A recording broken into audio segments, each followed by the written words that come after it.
Good morning, everyone. Today we will learn about glucose metabolism and mainly glycolysis. Mainly glycolysis. क्या आपने कभी सोचा है जो भी आप खाना खाते हैं उससे आपको कैसे एनर्जी मिलती है? सपोज ये चिंटू है, इसने खाया samosa. And what does samosa contains? It mainly contains macronutrients like carbohydrate is a major portion, then fat and some amount of protein.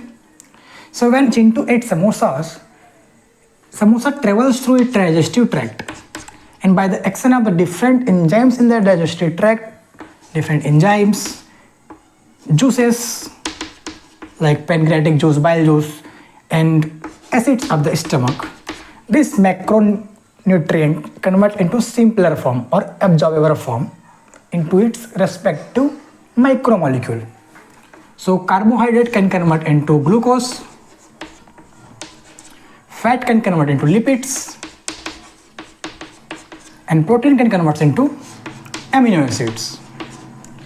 And ultimately this macronutrients or glucose reaches to the bloodstream. So when any organelle needs some nutrient or glucose, it's the blood that supplies that nutrient to their respective organs. Now suppose that Chintu requires energy, its brain requires glucose. So it's the blood that supplies glucose to his brain, and not to his brain, it's to be specific to its nerve cells. Got my point? So क्या ये जो nutrients है, mainly हम यहाँ पर glucose की बात करेंगे क्योंकि हमारा टॉपिक है ग्लाइकोलाइसिस. तो क्या है ग्लाइकोलाइसिस में ग्लूकोज, क्या सेल डायरेक्टली इसको ब्लड से ले लेते हैं? हाँ भी और नहीं भी. क्यों बोल रहा हूँ मैं ऐसा? क्योंकि कुछ सेल्स होते हैं, जैसे हो गया मसल सेल्स और एडिपोज टिश्यूज के सेल्स जिसको फैट सेल्स बोलते हैं. कुछ सेल्स होते हैं आरबीसीज, लीवर सेल्स और ब्रेन सेल्स. ये जो सेल्स होते हैं इनको कुछ स्पेसिफिक रिक्वायरमेंट प्रोटीनेशियस हार्मोन की जरूरत होती है for the Uptake of the glucose from the blood. तो इंपॉर्टेंट प्रोटीनेशियस हार्मोन है इंसुलिन. इसलिए इसको बोलते हैं insulin dependent glucose uptake. Whereas these cells does not have any special requirement for the uptake of the glucose in their cells. That is why they are insulin independent glucose uptake occur in these cells. तो इन सब में insulin independent glucose Uptake होता है, इन सब में insulin dependent glucose Uptake होता है. तो अब तक हमने देखा जो चिंटू ने समोसा खाया था उसका जो ग्लूकोज है वो एक सेल्स में चला गया है. ठीक, अब तक हमने यहाँ किया है एक सेल्स का ये न्यूक्लियस है, ये उसका माइटोकॉन्ड्रिया है, ये उसका ईआर है, ये उसका राइबोसोम है. Got my point? तो अब तक एक सेल के अंदर हमारा समोसे का ग्लूकोज चला गया. अब हम देखते हैं एक्चुअल में ग्लाइकोलाइसिस होता क्या है. तो सबसे पहले हम देखते हैं ग्लाइकोलाइसिस कहाँ होता है. तो glycolysis takes place in the cytoplasm of the cells. So it takes place in this portion, not in any organelles, in the cytoplasm. Got my point? Glycolysis is a universal phenomena. It takes place in the prokaryote as well as in eukaryote. ये हमें substrate level phosphorylation के through direct ATP और energy provide कराता है without requirement of oxygen. तो ये oxygen के बिना हमें एटीपी और एनर्जी प्रोवाइड कर सकते हैं. और ऐसे सेल्स जिसमें जो कैपेबल नहीं है एनर्जी प्रोड्यूस करने का और एटीपी प्रोड्यूस करने के, जैसे कि आरबीसी, कॉर्निया, लेंस, ये सब सेल्स, इनमें साइटोप्लाज्म के अलावा इनके सेल्स में कोई भी मेजर सेल ऑर्गेनल नहीं होते. तो कैसे ये अपना एनर्जी रिक्वायरमेंट फुलफिल करेंगे? तो इनके लिए ग्लाइकोलाइसिस काफ़ी इंपॉर्टेंट हो जाता है। By the process of glycolysis only ये फुलफिल करते हैं अपने रिक्वायरमेंट ऑफ एनर्जी को। सो ये सब कुछ इंपॉर्टेंट पॉइंट है regarding glycolysis. Now let's have about the detailed discussion on the glycolysis, like what happen in the glycolysis. तो मेनली ग्लाइकोलाइसिस में क्या होता है, एक ग्लूकोज मॉलिक्यूल होता है जो 6 कार्बन का होता है, जो कन्वर्ट होता है पायरुवेट मॉलिक्यूल में जो 3 कार्बन का होता है। And during this process it is a 10 step process, required 10 different enzymes and 11 intermediates. But during this process, total 2 ATP हमें ऑब्टेंड होता है, 2 NADPH मिलता है, NADH मिलता है एंड 2 पायरुवेट मिलता है। तो these are the main product of the glycolysis. ये डायरेक्ट एनर्जी के फॉर्म में हम यूटिलाइज कर सकते हैं। ये डिफरेंट ऑक्सीडेशन प्रोसेस के थ्रू जाएगा, लाइक इलेक्ट्रॉन ट्रांसपोर्टर में जाके हमको अल्टीमेटली एटीपी प्रोवाइड कराएगा। इसका फर्दर ऑक्सीडेशन होगा, ये जाएगा TCA साइकिल में जाएगा, देन ETC में जाएगा एंड अल्टीमेटली इसका ऑक्सीडेशन हो जाएगा और as a form of CO2 it reach the cells and it also during this process also it generates ATP। So glycolysis में क्या हुआ, ग्लूकोज पायरुवेट में बना और ये सारे प्रोडक्ट हमें मिले। ठीक, now let's see about the कैसे ये इसका 10 स्टेप के बारे में देखते हैं और इनके 10 डिफरेंट एंजाइम्स के बारे में देखते हैं। सो ग्लाइकोलाइसिस स्टार्ट होता है ग्लूकोज से। मैं ये काफ़ी शॉर्ट फॉर्म में बना रहा हूँ, तो प्लीज़ आपको ये बुक रेफरेंस सामने में अगर रख लेंगे ग्लाइकोलाइसिस का तो ज़्यादा सूटेबल रहेगा आपके लिए जानना ये। तो glycolysis start from the glucose. तो ग्लूकोज जैसे ही सेल के साइटोप्लाज्म में आया, उसमें एक फॉस्फेट ग्रुप अटैच कर दिया जाता है और उसको बना दिया जाता है ग्लूकोज 6 फॉस्फेट। अब इस ग्लूकोज 6 फॉस्फेट को कीटोस फॉर्म में कन्वर्ट किया जाता है, which is a fructose 6 phosphate. क्यों? क्योंकि इक्वल पोर्शन में तोड़ने में ये आसानी होता है। अगर हम इसके डिटेल केमिकल स्ट्रक्चर को देखें तब हमको ये ज़्यादा पॉइंट क्लियर होगा, अभी हम इसको स्किप कर देते हैं। उसके बाद ये फ्रक्टोज 1,6 बाइफॉस्फेट में कन्वर्ट होता है। ये एक रेट डिटरमाइनिंग स्टेप है। ये परफॉर्म किया जाता है फॉस्फोफ्रक्टोकाइनेज के द्वारा। ये परफॉर्म हो जाता है हेक्सोकाइनेज के लिए से, ये उसका एंजाइम है। ये परफॉर्म होता है आइसोमरेज। जहाँ पर भी एल्डोज फॉर्म कीटोस फॉर्म में या फिर कीटोस फॉर्म एल्डोज फॉर्म में कन्वर्ट होगा, एक आइसोमरेज इन्वॉल्व होगा। और जहाँ पर भी काइनेज वर्ड होता है वहाँ पर ATP का इन्वॉल्वमेंट रहता है या फिर फॉस्फेट का इन्वॉल्वमेंट रहता है। तो यहाँ पर खर्च होगा हमारा एक ADP प्लस PI। सिमिलरली यहाँ पर भी एक ATP खर्च होने वाला है, ADP प्लस PI। इसके बाद ये फर्दर ब्रेकडाउन हो गए एक कीटोस फॉर्म बनाता है जिन्होंने DHAP डाइहाइड्रोएसीटोन फॉस्फेट एंड बनाता है aldehyde compound known as glyceraldehyde 3 phosphate.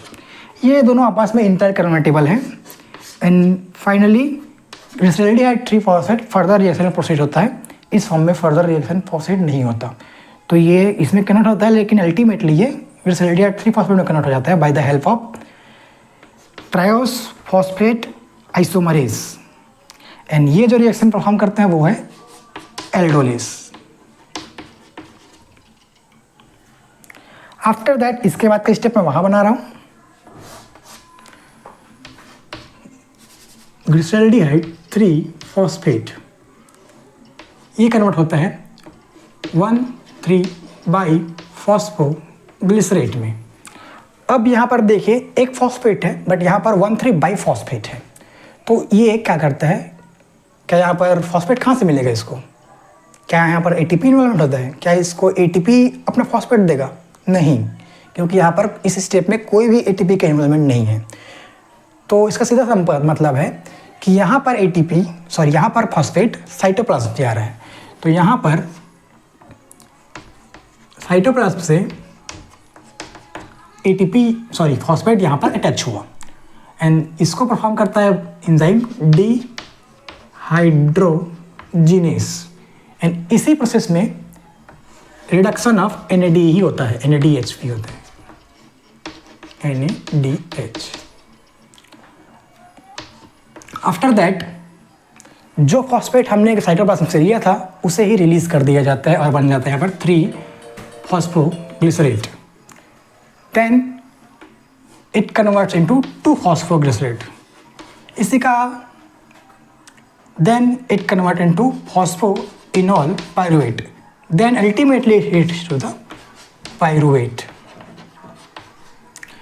इसको हम करते हैं काइनेस।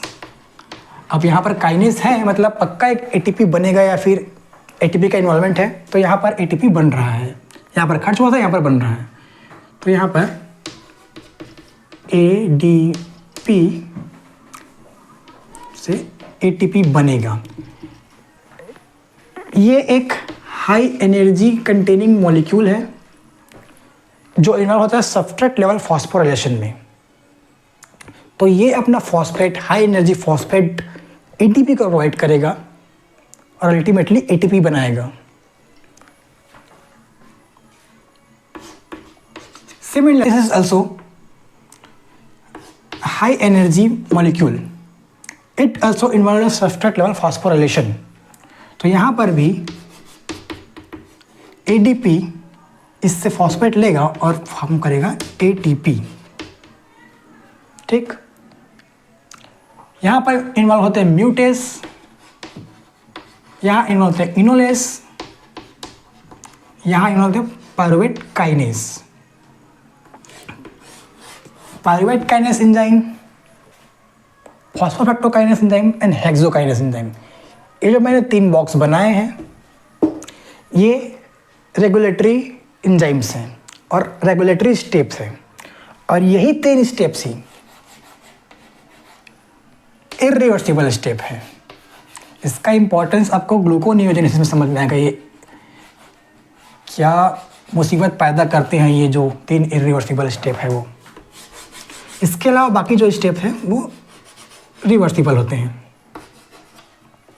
ठीक है, so first question asked frequently in the many examination, which are the regulatory enzymes of the glycolysis? So these are the regulatory enzymes. Second question, what are the 2 high energy molecules or intermediates of the glycolysis involved in the substrate level phosphorylation? 1,3-biphosphoglycerate, phosphoenol pyruvate. Second question. Okay. And now third question. Third question would be, before going to the question, let me explain me one thing. यहाँ तक जो reaction है वो singlet form में हो रहे हैं, एक ग्लूकोज है, एक सब एक ही फॉर्म में है, लेकिन इसके बाद यहाँ के बाद सारे डुप्लेक्स में रिएक्शन होगा। तो यहाँ पर 2 NADH इन्वॉल्व होगा, 2 NADP बनेगा, यहाँ पर 2 ग्लिसरॉल फॉस्फेट का फर्दर प्रोसेस होगा, यहाँ पर भी ये भी 2 है। ये सारे 2 के मल्टीपल में हो रहे हैं, इसलिए अल्टीमेटली हम कहते हैं 2 पायरुवेट बन रहा है, ये भी 2 बनेगा, तो ये भी 2 खर्च होगा और 2 बार ATP बनेगा। यहाँ पर भी 2 ADP इन्वॉल्व होगा एंड 2 ATP बनेगा। Okay, so all the reactions are in the form of the duplet form. Okay, और आप एक नोटिस चलेंगे, ये ग्लूकोज हमारा फर्स्ट इंटरमीडिएट था और ये हमारा लास्ट है पायरुवेट। इसके अलावा बाकी सारे इंटरमीडिएट्स को जब देखेंगे सब में फॉस्फेट है, अटैच है फॉस्फेट। क्यों है ऐसा, क्यों जरूरत पड़ी इसकी? तो उसको जानने के लिए आपको एक देखना पड़ेगा। यहाँ पर ये एक सेल्स है, न्यूक्लियस है, बाकी ऑर्गेनेल यहाँ पर रहेंगे। ओके, हमें पता है कि सेल्स के अंदर निगेटिवली चार्ज रहते हैं, सेल्स का सरफेस निगेटिवली चार्ज रहता है एंड फॉस्फेट क्या प्रोवाइड करता है, निगेटिवली चार्ज। तो जब ग्लूकोज सेल्स के अंदर, ग्लूकोज एक न्यूट्रल मॉलिक्यूल है, इसमें कोई चार्ज नहीं होते। लेकिन जब ग्लूकोज सेल्स के अंदर आते हैं तो तुरंत ही ग्लूकोज में ग्लूकोज 6 फॉस्फेट अटैच कर दिया जाता है। तो जैसे ही फॉस्फेट अटैच होता है, फॉस्फेट खुद एक निगेटिव चार्ज कंटेनिंग मॉलिक्यूल है, तो ये पूरा मॉलिक्यूल निगेटिवली चार्ज हो जाता है। और जब तक ये रिएक्शन कंप्लीट नहीं हो जाता, पाइवट नहीं मिल जाता, ये निगेटिवली चार्ज मेंटेन रहता है, ताकि यहाँ के सेल सरफेस के नेगेटिव चार्ज से और ये मॉलिक्यूल के नेगेटिव आपस में रिपेल अदर करे और सेल से बाहर ना जा पाए। इसीलिए पूरा मोस्टली सारे इंटरमीडिएट्स फॉस्फेट फॉर्म में रहते हैं, just to maintain a negative charge in the molecule. ठीक है, ये समझ में आया। अब एक चीज़ और, यहाँ पर ग्लूकोज कौन सा कितना कार्बन था? 6 कार्बन था। ये कितना कार्बन? पाइवट 3 कार्बन का है और 3 कार्बन के 2 मॉलिक्यूल हैं, मतलब 3 दूनी 6 हो गया। तो यहाँ पर जो 6 कार्बन थे ग्लूकोज के कंप्लीटली कंजर्व्ड है। यहाँ पर कहीं पर ये जो कार्बन है कार्बन डाइऑक्साइड के फॉर्म में लॉस नहीं हुआ। इसीलिए ग्लाइकोलाइसिस के प्रोसेस को पार्शियल ऑक्सीडेशन कहते हैं। क्यों पार्शियल ऑक्सीडेशन? क्योंकि यहाँ पर ग्लूकोज कार्बन डाइऑक्साइड के फॉर्म में रिलीज आउट नहीं हुआ। ठीक है, ये एक point. Now let's see about the how this energetics of this glycolysis. तो यहाँ पर 2 ATP यूटिलाइज हुए, ठीक, और इसके अलावा कहीं पर कुछ यूटिलाइज हो रहा है या फिर कुछ बन रहा है क्या इस प्रोसेस में? नहीं। यहाँ पर देखो 2 NADPH बने, क्योंकि रिएक्शन डुप्लेक्स में हो रहा है इसलिए 2 बनेंगे। ठीक, यहाँ पर 2 ATP बने, यहाँ पर 2 ATP बने, यहाँ पर एक वाटर मॉलिक्यूल भी रिलीज होता है H2O। ठीक, तो यहाँ पर देखो मेनली हम लोग को बहुत सारी चीज़ मिल रहे हैं, यहाँ पर हम खर्च कर रहे हैं, यहाँ पर हमें मिल रहा है। तो इसीलिए इस फेज को बोलते हैं preparatory phase, preparatory phase of the glycolysis. और इस हाफ को बोलते हैं पे ऑफ फेज, पे of phase. Got my point? Got the difference between the pay of and preparatory phase? क्यों कहते हैं इसको? तो ये सारे मेजर ओवरव्यू था ग्लाइकोलाइसिस का।